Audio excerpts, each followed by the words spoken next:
In today's video, I'm going to show you how to check ledger in Zoho Books. Knowing how to access the general ledger is essential for tracking transactions and keeping your financial records accurate. To get started, log in to your Zoho Books account. Once you're inside the dashboard, look at the left-hand menu and click on Reports. This section contains all the financial reports you'll need to monitor your business performance. After opening the Reports page, scroll down to the Accountant section and select General Ledger.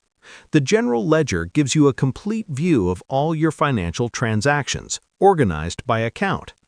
Next, choose the date range you want to review. You can select a custom range, monthly period, or even a full financial year, depending on what you need. Once the dates are set, click Run Report.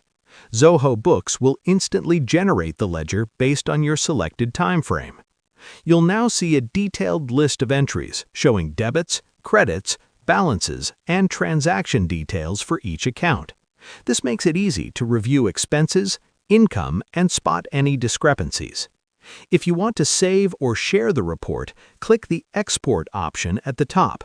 You can download the ledger as a PDF or Excel file for offline use or reporting purposes. And that's it. This is how you can quickly check and manage your ledger in Zoho Books to stay on top of your finances. Thanks for watching, and I'll see you in the next tutorial.